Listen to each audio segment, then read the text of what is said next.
Hi, everybody.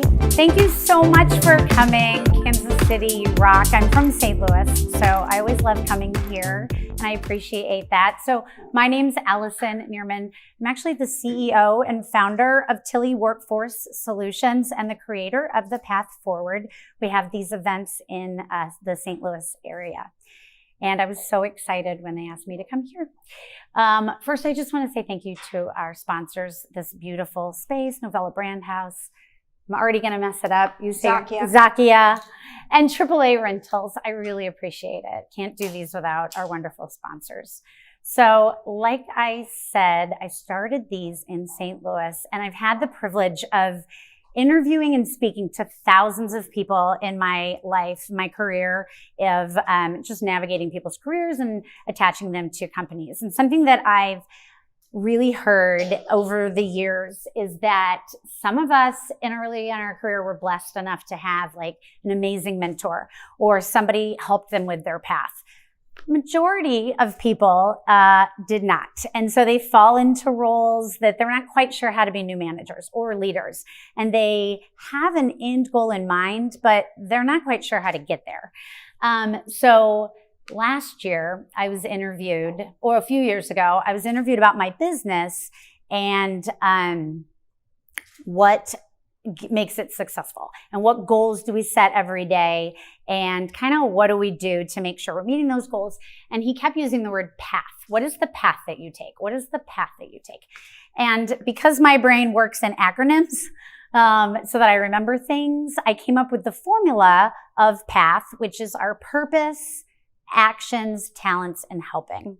So I developed that if in our life we really focus on that purpose in our role, whether it's our job or our role in life, who we are, what is our why, right? What's your purpose? And then those actions that's your what. And if you know your why, then your what is a lot more impactful and it's a lot more clear to have. And then obviously the T, that's your talent. And it's the talent of your team. So it's all of those things that make us unique to our roles, whether it's in life or in our work, that really ignite us and make us unique to ourselves. And then the helping. How are we helping somebody along the way? And how are we reaching out for help? That's not something I'm great at. I'm not great at being like, will you give me honest feedback? Because then you have to hear it. But I think that's really important too. So those are some things that I've really zoned in on my journey and in our business, and like our what or our why being that I just thrive on helping others succeed. And we do that through making sure that talent is ignited and that we're elevating workplace and careers. And before I keep going, I forgot to say, we're going to be filming. So I had to sign up. So if you don't want it, tell me and we'll blur you out. So that's that. And a really good example I love to tell people is that many years ago, I think like 5 or 6 years ago, we took our family on an amazing trip through Southwest America. And we went on a whitewater rafting trip. Some of the members of our family they were, let's just say, maybe too young, or maybe not too brave. And so not everybody voted, some people got outvoted a little bit. So we get down to this canyon and as soon as we're all safety geared up and in the boat, the guide tells us that the water is low. So it's going to be a little different of a trip. And I thought, okay, that's fine. That's probably good because some of us were already ready to stay in the bus. So we're going along the way, and our very eccentric guide is telling us these amazing stories of American Indians and the art and the rocks and all of these amazing stories. And we're headed down kind of a pretty calm, boring, sometimes scooting along to get over until we hit a raft. Hit a wave that is between two boulders. And we learned the term wrapping our boat. Has anybody ever heard of wrapping a boat? It's not like a music genre. Like, it's not a good situation to be in. We've now wrapped our boat, which means we are stuck between two boulders And now we're at the only point of the river where there's rushing water.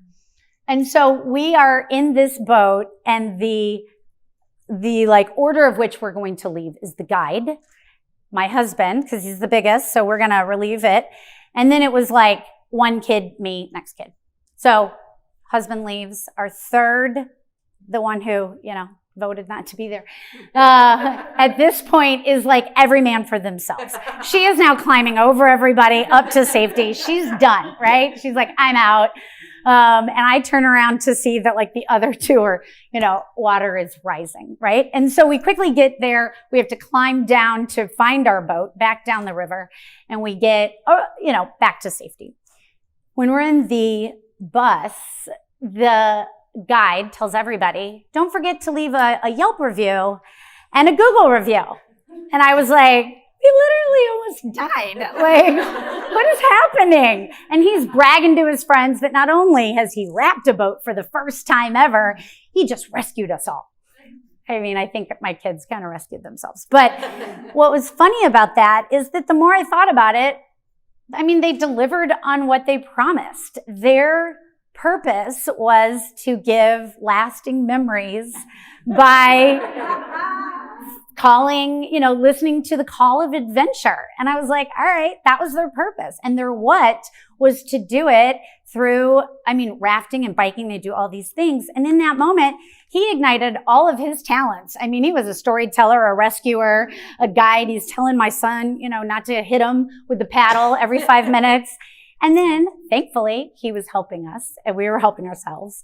And so I just think it's really great to, whatever you're doing in life, just remember that path: purpose, action, talent, and helping, and ignite your team to do the same. So with me today are these three amazing women, and we're going to talk about it a little bit. So I have Tirza Gregory, who is the Vice President and Group Director of HNTB. Not an acronym, right? It used to be. Oh. I could come up with something real fun. And then Ann Post, CEO for North America. Still not going to say it right. Zakia Technologies. And then Elizabeth McFadden, the founder and CEO and Director of Brand Strategy of this amazing place, Novella Brand Strategy. So I'm going to start down with Liz. I just want to know, how do you define the elements of your path in your current role? In my current role? Well, one of the things I do is I choose a word every year. I don't know if any of you guys do that. I started doing that a few years ago in the pandemic. I think when we all needed something to guide us out of that. And the first word I chose was intentional, the first year. So I choose a word for the year. And the first word I chose was intentional. And that was kind of what sort of guided my path for that year. I think we always have, goals, or we have ideas, or a direction we're going sort of in life, or for the next 5 years or 3 years, or maybe even for the week. Maybe sometimes it's that. But I started thinking about, what's something that can kind of ground me, because I can get distracted by all the shiny things and all the things, and I'm constantly thinking of ideas. And as an entrepreneur, that's really good to be the idea person and vision, but it can be a bad thing because you can constantly be thinking of ideas, and you need to act on that. So I always choose a word, and it's different every year. Sometimes I choose 2 words because I can't quite narrow it down. But the point is that kind of grounds me in what is my goal for the year, what's the path I'm sort of working down. And interestingly, it always is kind of both personal and professional, because it's not like we have 2 different lives. It's not like I step out of here and I'm not that person anymore. I'm the same person, I just have different roles, and they all kind of intertwine. And so almost every week, or every time I'm thinking about a decision or something, I'm thinking back to, okay, am I being intentional? I think back to my word, and it always just keeps me on the path that I'm going down for that year. I love that. How do you define intention? Well, for me, and in some ways, when I would tell people my word, not that people would ask all the time, but it would come up. And intentional, they're like, oh, that's really great. Because everybody's trying to be intentional, or it's kind of a buzzword. But for me, it really meant staying true to, where I'm going and intentional with my time, intentional of how I was spending my time. Prior to the pandemic, I was saying yes to too many things. I feel like we all do that. And there were a few good things that came out of the pandemic. I think one of the things was it made everybody kind of, restart, right? And so we went from being able to do anything we wanted to not being able to do anything. And so as we added things back into our lives, I was just really thinking about and intentional about, what am I adding back into my life? Where am I spending my time? What am I saying yes to? And I started saying no to a lot of things that didn't serve me, didn't serve my family, didn't serve the people that I work with or the company, or again, it kind of always was going back to the path. There was always this path. And instead of, because I get distracted and getting off the path, it's like, no, okay, is this decision being intentional about all my decisions? Mm-hmm. Yeah. It leads you back to your why. Yeah. If you know your why, then you know your what, and you know what to be intentional about. I like that. And where you're going. Otherwise, I feel ya. I mean, I'm an owner and it's like all over the place until I had a friend early in our business say, knock it off. Like, you can't be everything. So just like pick one thing. And I was like, okay, I did. So yeah. So Elizabeth or Anne, same question. Yeah. So it's actually builds a little bit off of Liz, because I only half jokingly refer to myself as the reluctant executive, because if you had asked me even 7 years ago if I was going to be sitting in this chair, I would have told you were crazy, because that wasn't the path that I was on. Mm-hmm. So I practiced law for 20 years. I was looking for a path out. I was done, but I couldn't figure out, with everything that I'd been trained to do, what do you do after all of this time? And a door opened for me to work with a brilliant person, a female founder for a legal tech company who's also a dear friend. And she said, jump on board. And that was it. And I went there. So for me, I was elevated into the position that I hold now last year, quite suddenly. And a lot drifted into my space with, this is the goal, you're taking it over, you are the brand, get out there. So my path day to day is all about productivity to step into a role that I never envisioned myself in.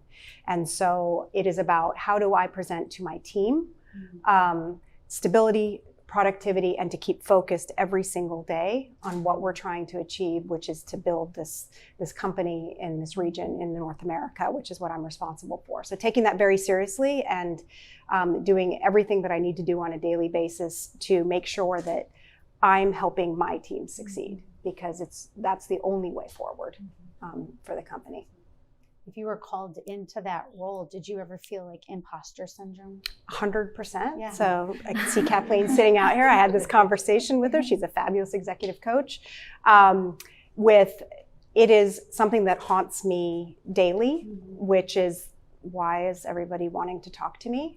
And so I have really, really worked hard to move past that and to accept it every day, that I have really valuable things to say, and I know what I'm doing, and I hope everybody's listening. But I'm an incredibly collaborative person, so the door is open for, I'm very, very clear about what I don't do well, and so my team knows that.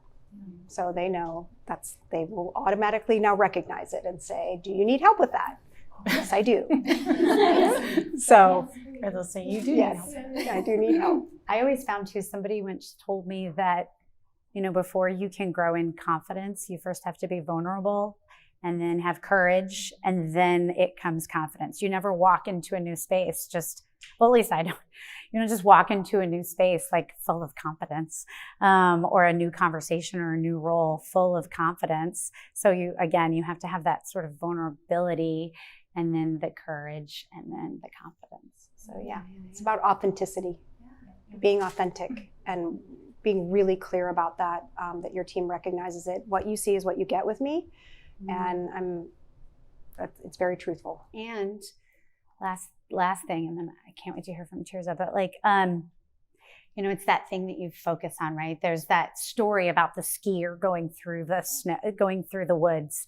I grew up skiing, so I know you're not supposed to go over there, but you do. You go adventure and you go into the woods. But if the skier is only looking at the trees, they're gonna hit the tree.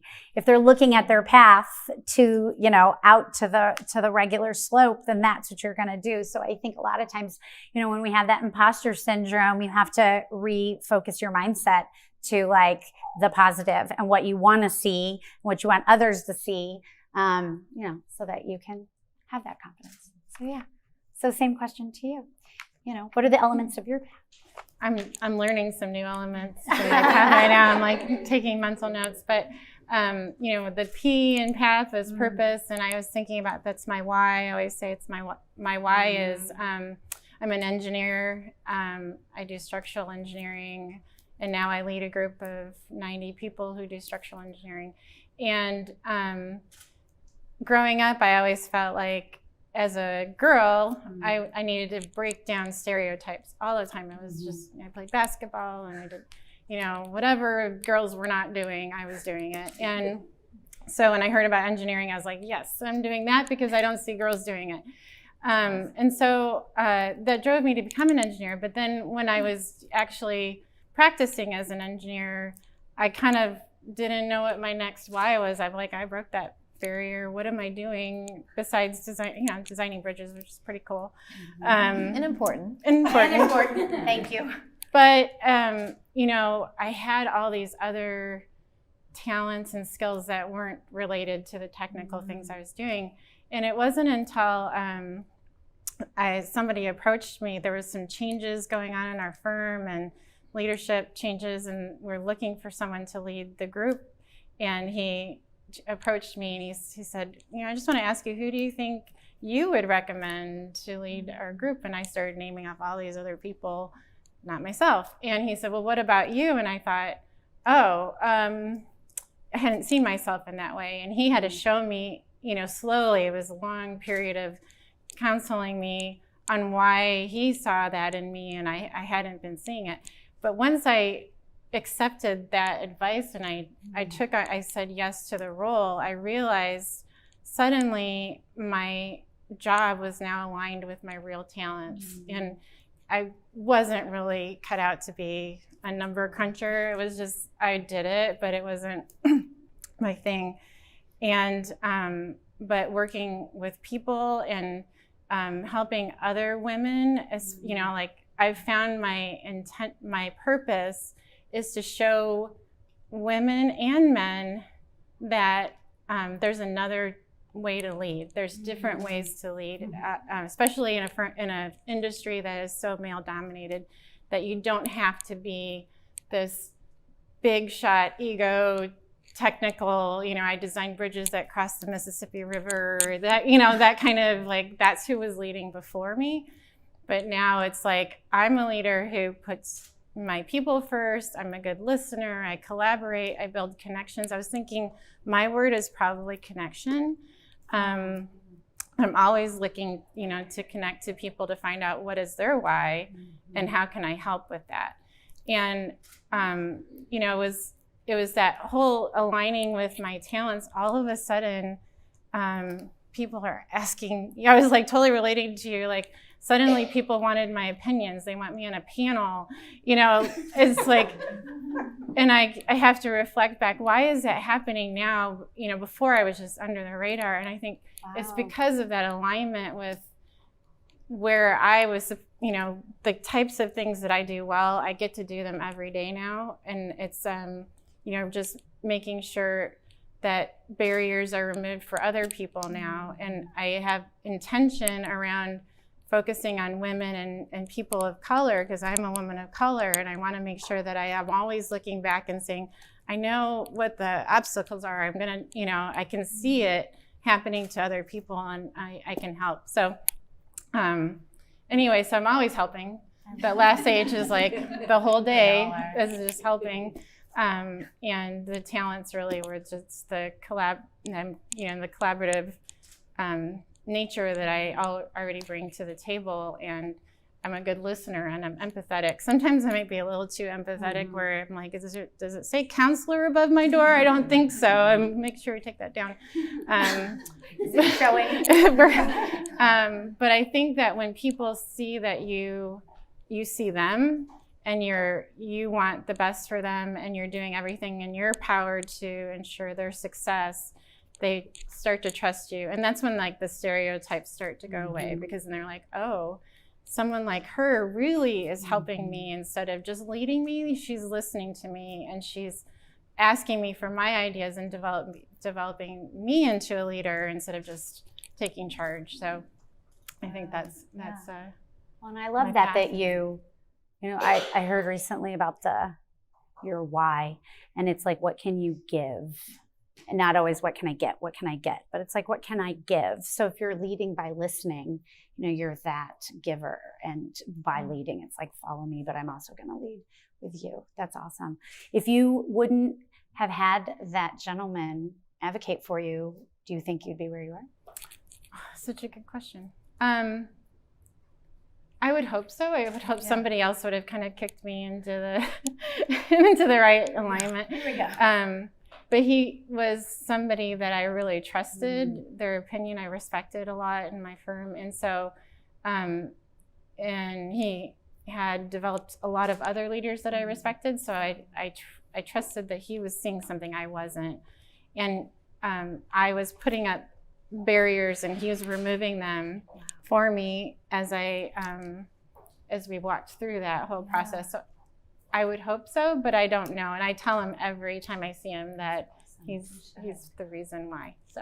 And I have another quick question. So you were saying that you really, you know, aligned your talents. Was there a pivotal point in your career where you kind of sat down and really defined what your talents are and what makes you unique?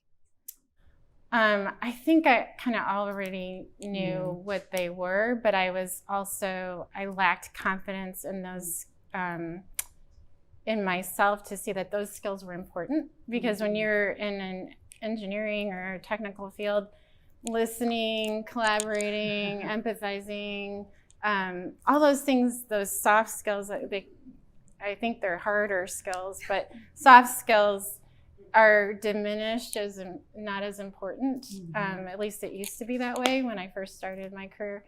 So I think I always knew that was me, but knowing that it was valuable was just not something I knew until I was pushed into this, or led into this role where I had to, I was following behind people who were very different than me, and I had to build trust of my group that I could do this.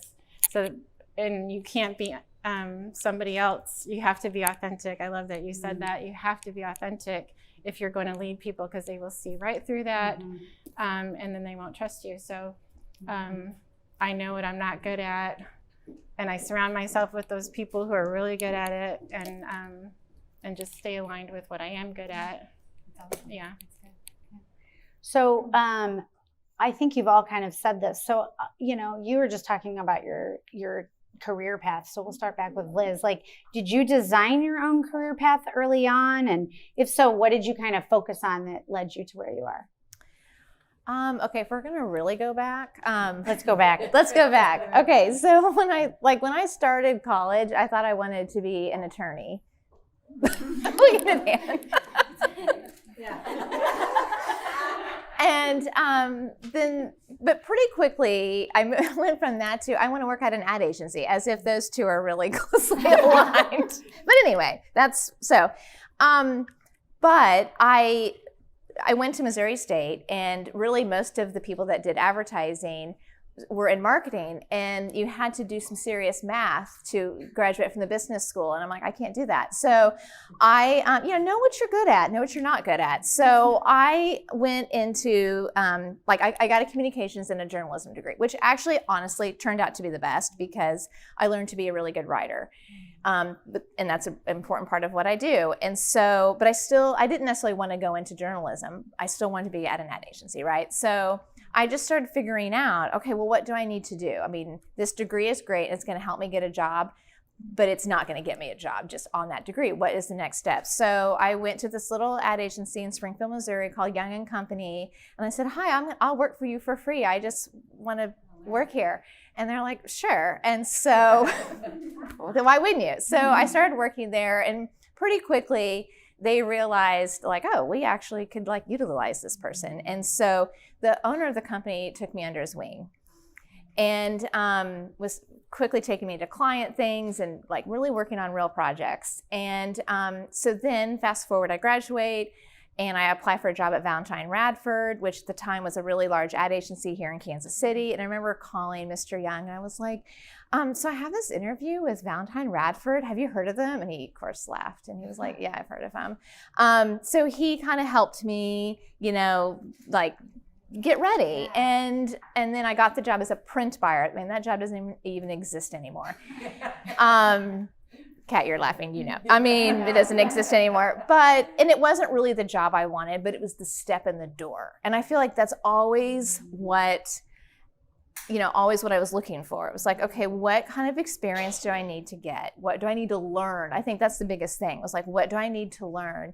And okay, that's not my dream job, fine, but it gets me in the door and it gets me learning and it gets me in this environment. And then I just always made the most of every opportunity and I would seek things out. And so then I worked there for 4 years, then ended up in account service, then moved to, followed my then fiance, now husband, to Phoenix, Arizona, and started working for Kramer Salt. They were another large ad agency, and just continued building on the experience and seeking out things and asking to do opportunities. And then so kind of along that time, I had this idea that, small businesses or even like medium businesses really weren't served at the time by traditional ad agencies at all. And at that point, I was like mid-level management. It would be my job to go out with the creative director and to these like new business things. And they're like, okay, if it's a cool creative opportunity and we could win awards, then yes, tell them we'll do it. But if it's not, just let them down easy. And that was my job with the creative director. But I was realizing, I'm like, there's an opportunity here and nobody else is doing this. And so I mentioned it to a couple of people and people told me it was a dumb idea. And but I persevered and I just knew I had something. Then high-speed internet came along and that kind of it changed things. And it really enabled agencies like Novella Brandhouse or just smaller agencies to be able to, work with small to mid-sized businesses. And, it just changed the face of advertising and ad agencies, quite honestly. And that was 17 years ago. And that was just, again, and then getting into that. So I knew my craft, but I knew really zero about running a business. And my dad was an entrepreneur. So, I would ask him, but he owned a trucking company, really not the same and just totally different. And so I just kept learning and making lots of mistakes. Some of my team is here. They will tell you I make mistakes all the time. But learn, again, going back to learn, it was like, know what you don't know, always seek opportunities and learn. And then every mistake, learn from that mistake. Early on, you said that you kept asking for more opportunities and advocating for yourself. How did you advocate for yourself? I think some of us, have tried and been shot down, which then diminishes your attempt to keep doing it, So how did you advocate for yourself? I did have a mentor pretty early on, but she wasn't always there to advocate for me or something. I think it was just having the courage to ask, and if I was told no or told I couldn't do something, to not take it so personally. But I will say that took a really, really long time, and I feel like, you're always still kind of overcoming that, like not take it. Somebody said to me, it's not necessarily no, just not right now, right? And sometimes you got to tell yourself that. But I think it's, if you have a mentor, great. If you don't have a mentor, or sometimes you're not in a situation where a mentor is there to advocate for you. And I think just, continuing to ask, and if you get told no, find where you can get a yes. Pivot. Right. I'm gonna go over here. Yeah, maybe you'll say yes. Yeah. So same question kind of to you. I mean, you said that you fell into it a little bit, or it didn't fall into it, you rose up to it. But how did you design your career? Was it early on? Ooh. Yeah. So I don't think I thought about this question hard before we did this. So there's been no real design to my career. It's been more of, I follow my gut. And if we went way back, I was thinking about breaking down barriers, all of those things that, motivated Tirza. It was very similar for me. So if you think about me as a child, intensely competitive, I was very sports oriented, and I was convinced I would be the first female professional baseball player. That is what I announced. And I was so intent on it. But was fortunate about that when I think about this, what I was really fortunate to have is a mother who looked at me without laughing and said, "You may change your mind." And let me just roll with it. And I said, "No, I'm really angry about this," because back in that time, I said, I think it's unfair that girls cannot play baseball. And she said, "Well, why don't you do something about it?" And so I wrote a letter to the governor of Colorado, because that's where I grew up. And he wrote back. And I got to play Little League Baseball. So I was propelled by this fierce fire in my belly that I live by today, which is dare to underestimate me. And I do it quietly, and I do it, but I will think about all of the steps in my head that I need to take to get over that next hump. What is that next barrier that I need to get over, and how do I get over it? And one of the things that, if I think about my current situation, so my pathway through, obviously I've really learned to build off of all the lessons learned by every step I've taken along the way. So all the way through, obviously, the practice of law, I learned a lot of things. And I use all of those skills in what I do today, in the way that I relate to people, in the way that I manage my team, and understanding all of that. And so I think that that's a huge part of how I, ended up here. We are a female founded and led legal technology company, which I can count on about one hand how many of those exist in the world. And we made a vow. So our group CEO and founder, we had a conversation at the very beginning of this journey, and we said, this is going to be really, really hard. We're not going to get funding.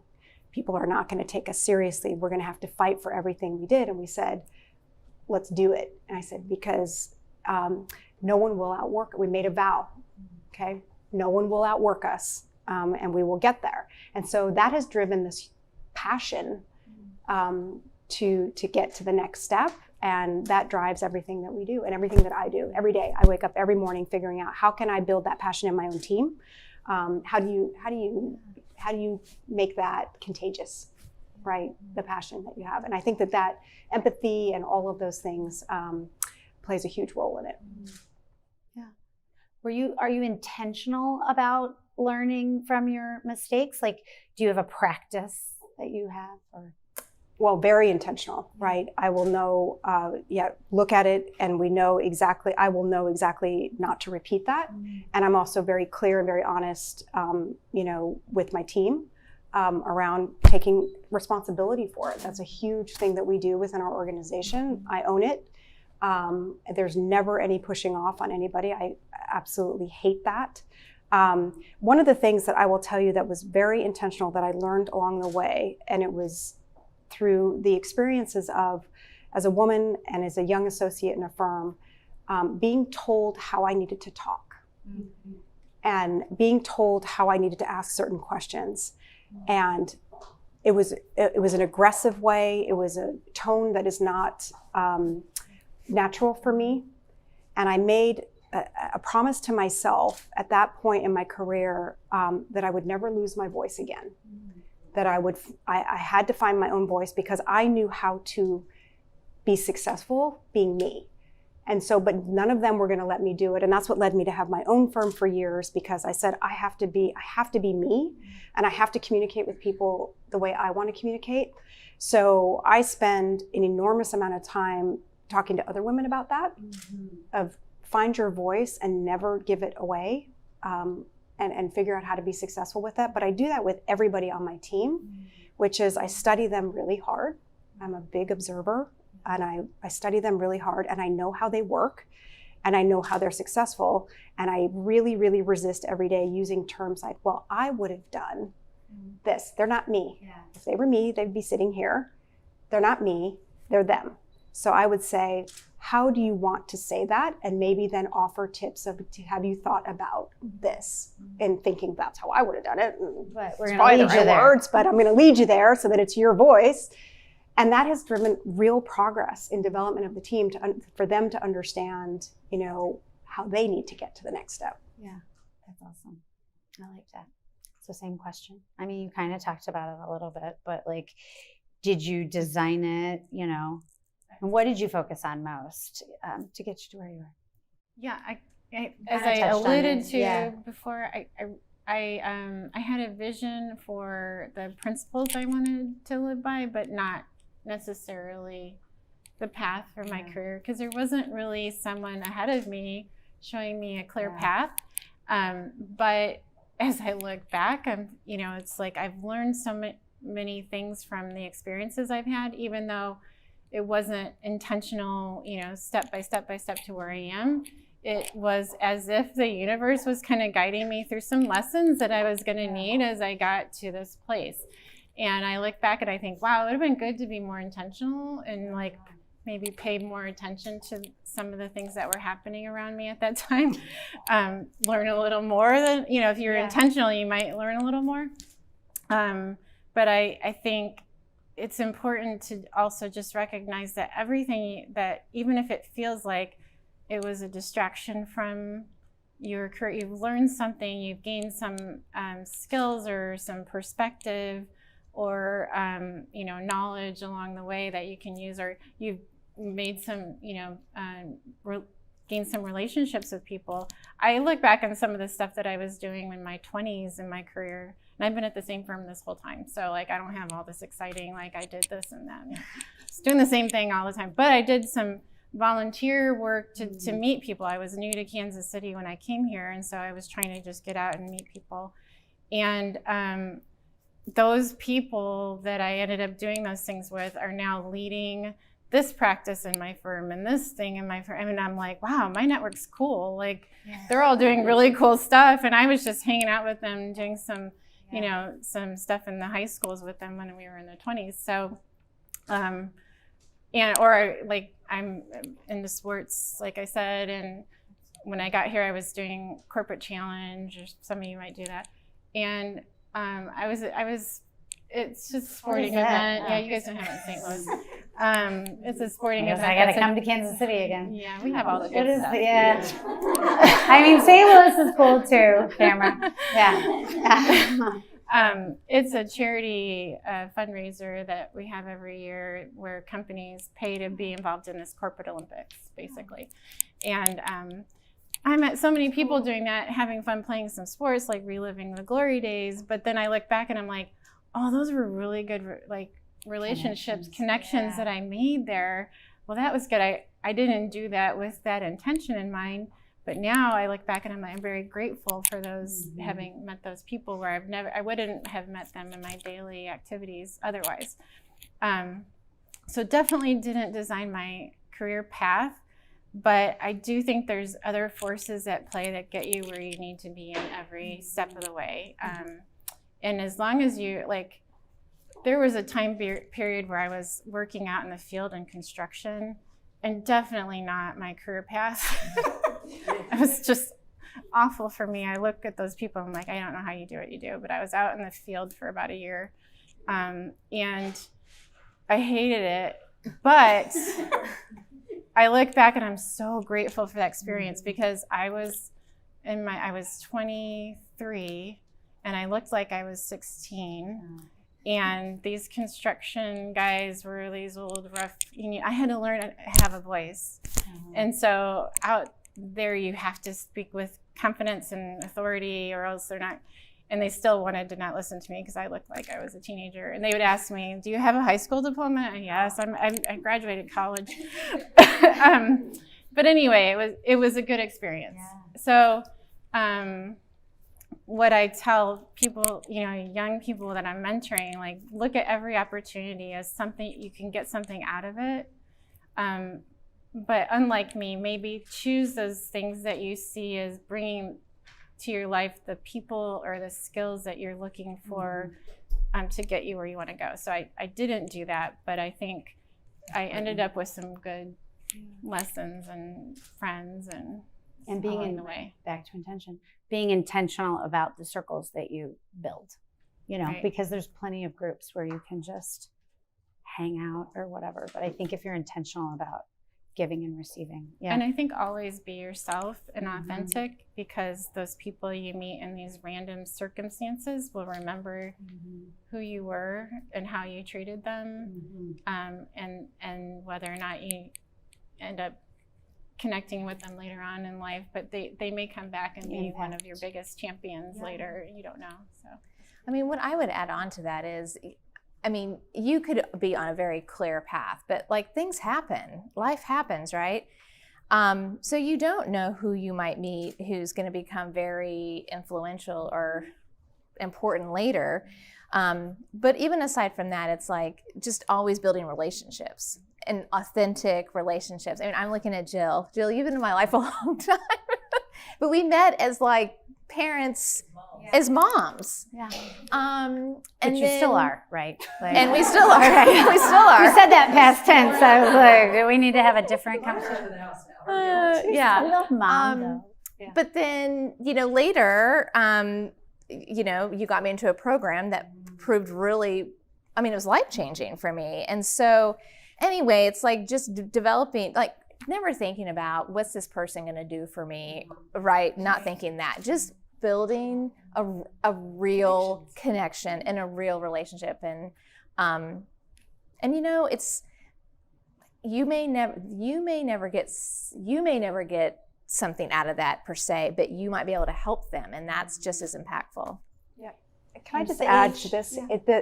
That when I reached out to Allison, knowing that she was doing these programs in St. Louis, that was really my intent here, was that after years of practicing law in the community and then moving into the technology, I lived in a bubble. And so I would network with the same people. I felt like I knew everybody, and I realized I know nobody in this community, and I especially don't know all the really interesting women. And so when I heard about her program and I reached out to her to bring it here, that's what this is about. It's about having the opportunity in a really safe place to make really authentic connections and get to know what are we doing. And the next time we do this, there'll be different people sitting up here talking about, and we'll all be learning from them around what they contributed. And that's really important to me right now, because I keep meeting all these people and I'm like, where have you been for where are you? All my life? Like, where have you been for the past 20 years? Like, you're really interesting and I have a lot to learn from you. And so that's really why we're here. Yeah.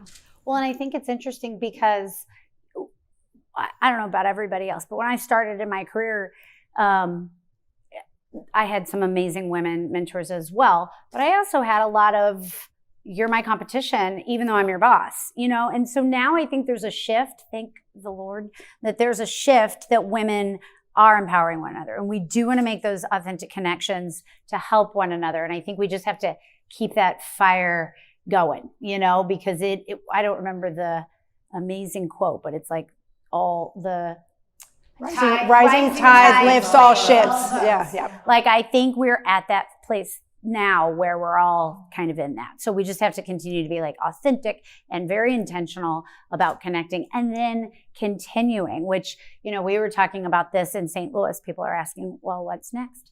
And just the idea of like having intentional path, like partners or pods, where it's like, okay, I know my purpose. Yours is different. You come from a very different perspective, but let's meet and let's be intentional about keeping each other on our path, and just in a really safe, authentic way. So I think, I think that's coming. But yeah. So anyways, what were you going to say? Something amazing. I was going to say there's an example in my life of we were moms, and it turned out to be more than that connection. My son played soccer for his from kindergarten until he's still playing in college. but luckily I wasn't one of those crazy moms on the sidelines, because one of the moms on his team was Stacy Prossers. Stacy Prosser is the editor of the Kansas City Business Journal, and her son played with my son. And I didn't even really know what she did. I was just hanging out with her all the time at soccer. Later on, I came to find out, I'm like, oh, that's her name, and okay, you know. And when somebody I knew from Kansas City Tomorrow recommended me to be on the Ronald McDonald House board of directors, Stacy was like, yep, she should be in. And I was like, wow, I'm glad I was a well-behaved parent on the sideline, because there are a lot of them that aren't, right? Yeah. But the fact that we had that connection, and then later on, I mean, I wasn't looking for her to do anything for me, but it was like that got me on this amazing, I'm having an amazing experience being on this board now. And there's a lot of other things that she's done to just kind of open doors for my career that I never saw coming. But it was just like she knew me. I was not, authentic person. So you just don't know, and make sure that you value those relationships wherever they are. Especially stay true to yourself, right? Yeah. Because it's probably, maybe, I don't think it is your natural self to probably be screaming at refs and children. And I have my moments. We all do. But I have one that played soccer for a long time. I get it. My son's a goalie in water polo, and the purpose is to kill one another. I didn't know if you knew, but it's like rugby in the water. And so we all have our moments, right? But you were true to yourself, and she saw that, and then that's why, she trusted you. For sure. Yeah. What are you going to say? Well, I was just going to say that looking just around into the room today and other people, we're also, a lot of us at a stage in life where I pivoted, right? I pivoted my career, and you never know who can you rely on to help you with that, right? Like feeling like the learning curve is massive, you're taking this big risk, it's an adventure, it's exciting, but who's there as a safety net that you can then go to? And I'm even in talking briefly to some people, like, I'm thinking about leaving, and I want to do something else, and I'm kind of interested in doing that. Well, having a network of really broad, people can really help that conversation. Oh, did you meet so-and-so at the P.A.T.H board? Like, you need to go talk to them. And then having that welcome environment where people feel safe having that conversation, I think is so important. Because if we don't have those opportunities, if we don't support each other doing that, you feel stuck, and that's an awful place. It's an awful feeling. And feeling brave enough to ask. I always sometimes feel like we don't want to ask because we don't want to bother people. Right. But whenever anybody asks me, the counselor, I'm like an open door. I'm like, sure, I'll have a conversation. Sure, what do you need? Mm-hmm. And so I'm like, well, if I'm doing that, I'm sure those that I trust to give me honest feedback will probably do it as well. You just have to ask. And the worst thing they're going to say is no. And you're like, all right, next. So, yeah. Well, men are really good at it. Saying no. They're really good at asking. They're really good at asking. Yeah. They're really good at building the buddy network. And they're really good at saying, I'm just going to call my buddy and ask him at so-and-so if they have a job or if they know. And we're always like, I don't want to bother anybody. Oh. Like, we just have to get completely past that. The things I tell people, and something I learned later in life, is that where you need to see it differently. You're giving somebody an opportunity to be of help to somebody. And that's a really good experience for them. So if you don't become vulnerable and ask for help, you're limiting these people's opportunity to get engaged and learn something by helping. Yeah. So you were just speaking of that. So I'll start back with you in your industry and just throughout your career. Like, what would you say are some of the biggest obstacles that you faced, and how do you overcome them? Biggest obstacle, I think, was kind of obvious, the stereotypes and biases that people have about the type of work I do is, there weren't people who looked like me or talked like me or acted like me ahead of me doing these things. And so really it was through action of showing people that I had their best interests at heart and I can get things done for them.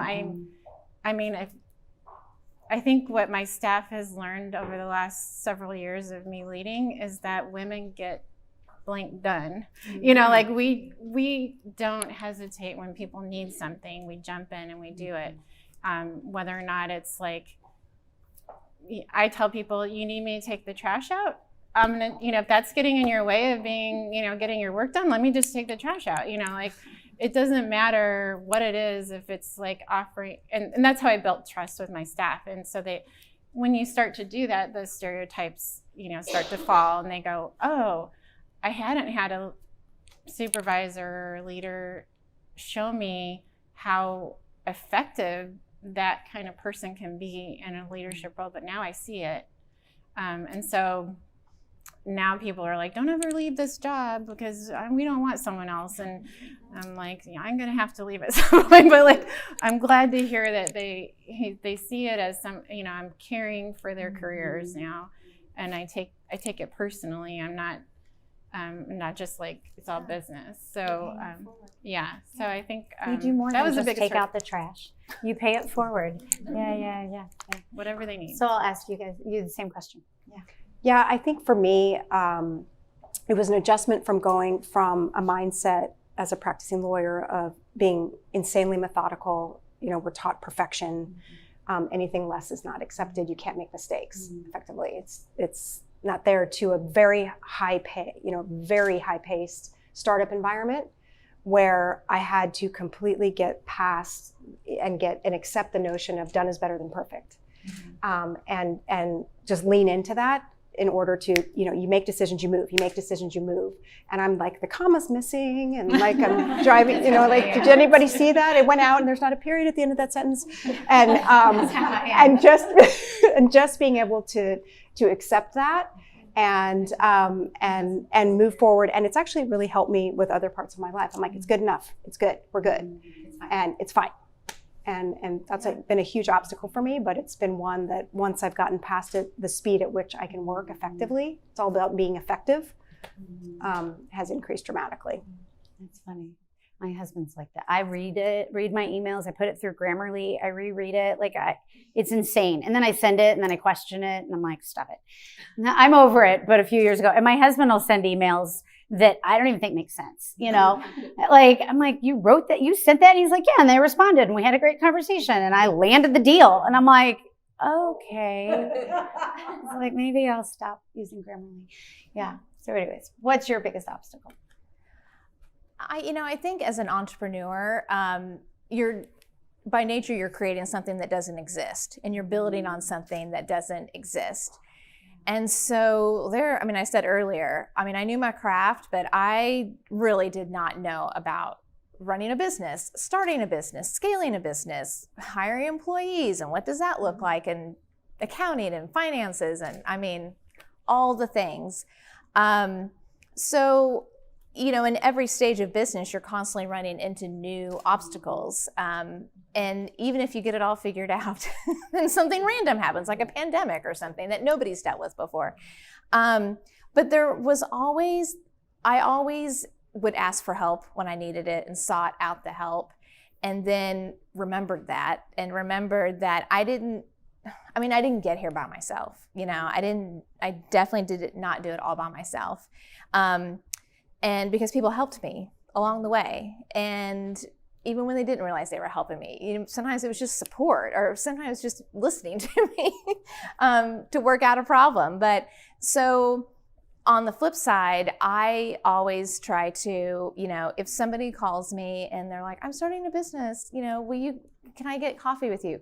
Yes, I'm always there to lend a hand. I feel like, and especially as women, we have to help each other up.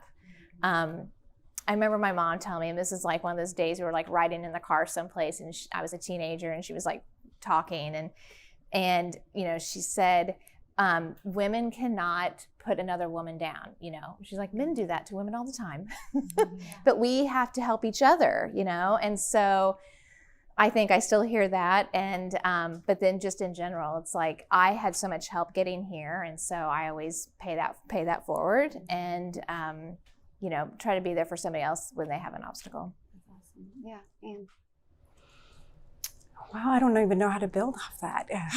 It's pretty much the same. You've had no obstacles. Well, my obstacle was kidding. my strive for perfection. Yeah, So that's really, right. yeah.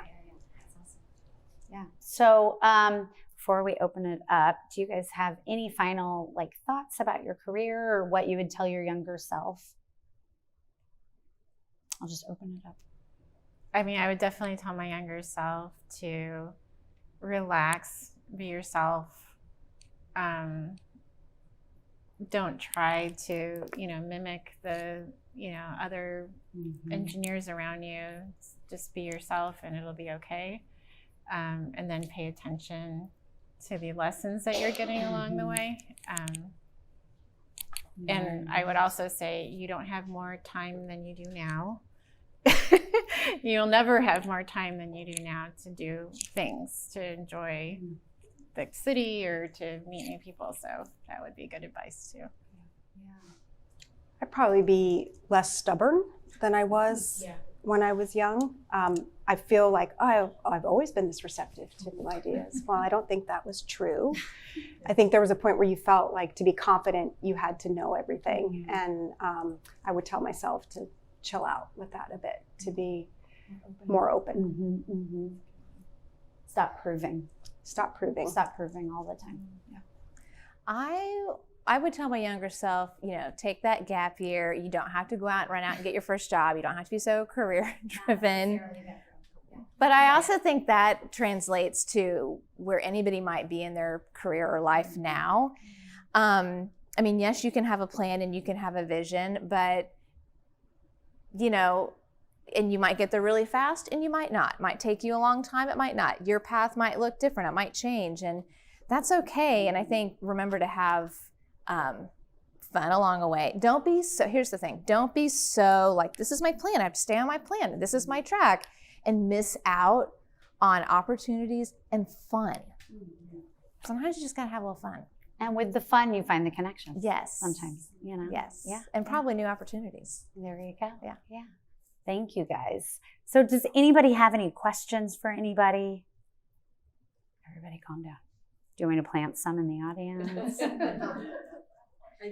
Yeah. So when we're trying to inspire each other as women, how do you get other groups of women in your organization to align with you with that perspective? Sometimes people are totally different paths, and we're trying to align with one another and help each other. How do you get them motivated enough to do that? Great question. What have you guys done? I think what's really important, depending on where you are in your organizations, is and depending what the culture is of that organization, because that can largely dictate how people relate to each other. But part of that is removing any notion of a threat. Like, we're not a threat to each other. We're here to lift each other up and to really create that conversation and culture, because I think that there is still some of that lingering of, someone's trying to step over me as the woman here who's trying to do something, when you're all really trying to lift each other up. So I think it's about opening that dialogue around what are they trying to achieve, what are their goals, really understanding what their path what they might want their path to be, and how can you help even with one little thing here or there, or and just lifting each other up. But I think that, again, I think it really depends on the culture of the organization. I'm fortunate to work in one where the women are constantly lifting each other up. But removing any notion of a threat, we're not a threat to each other. We're not against each other here. Yeah, I would agree that the trust has to be there to be able to be vulnerable and share and really know that what you say isn't going to be used against you. And, and I think the culture is really important. I try to set an example in my group of someone who is not judgmental, who will listen and just, try to help someone walk through whatever issue they're dealing with without judgment. And I think that opens people up to the notion that it's okay to ask for help, and it's okay to be vulnerable in moments, because we've seen her do it. And I think when you just live by an example, it starts to open people up. I would say there's still people who I know in my own group who are kind of closed off a little bit, but I don't shy away from still doing that with them. Like I invite them to, I do a lot of like women's lunches and mentoring, you know, to grabbing women to go out to eat, especially the women who are a little bit closed off. I'm like, let's go get coffee and hang out and see. And then you start to develop that trust with them. And it I think reverberates through the rest of the group when you just get, you know, you start it with you and just try to promote it through your actions. But I think the trust is so important.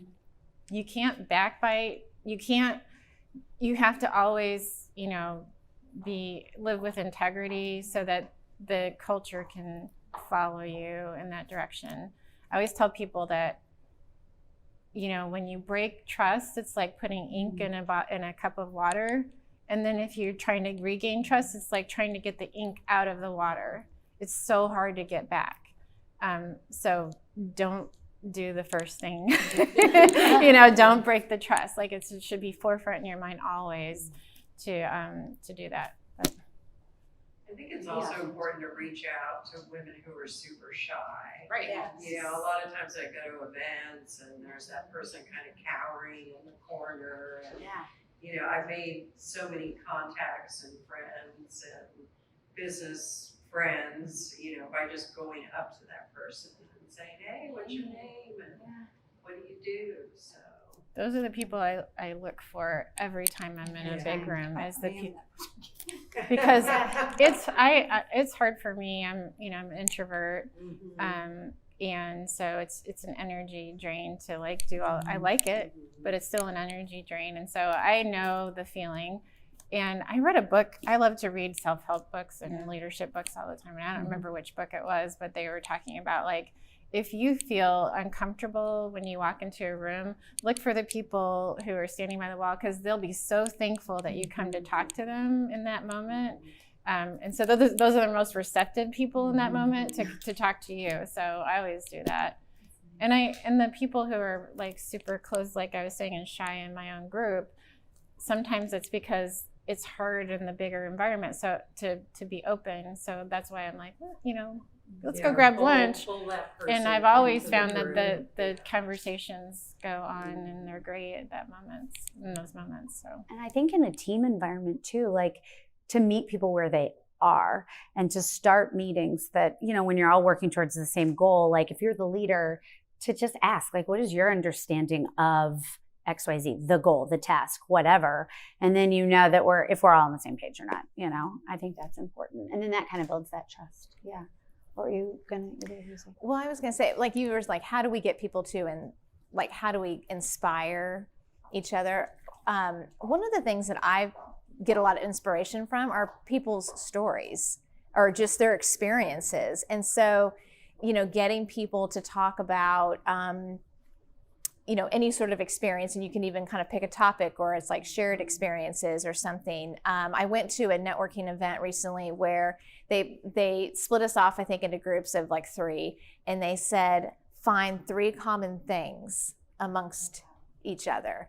And then it got us talking, and these were 2 women that I had not met before, and we found that we had some things in common, and it kind of built on something. And then, you know, we started talking and sharing experiences, and, you know, I had an aha moment about something. I mean, that's where I think you can definitely get inspiration from each other. Or if you're trying to get other people to, you know, sort of help the group inspire each other, just storytelling. You know? Mm-hmm. I love people's stories. I think that's why I do what I do. Yeah. Well, good. Well, ladies, I appreciate your time tonight. We have some time afterwards. I know if there's any other, I think there were some other questions. So after, you know, we stand up and get off of our chairs, you guys, yeah. I just want to thank each of you for sharing your wisdom tonight. I've needed to hear these things for a very long time. And I feel a strong personal connection to each of you through your words tonight, and that's a gift. I'm going home feeling uplifted because of your presence. So thank you so much. Thank you so much. I was going to say that as I was talking to people throughout the room, I was like, you have a lot of panelists for the future here already. And so We'll be back. their stories are going to That's good. Yeah, I love it. Onward, right? Well, thank you, ladies. I appreciate it. Stick around. I want to take a few pictures of just like little groups of people. And then I appreciate it. It was nice meeting everybody. Thanks again. Thank you. Yeah.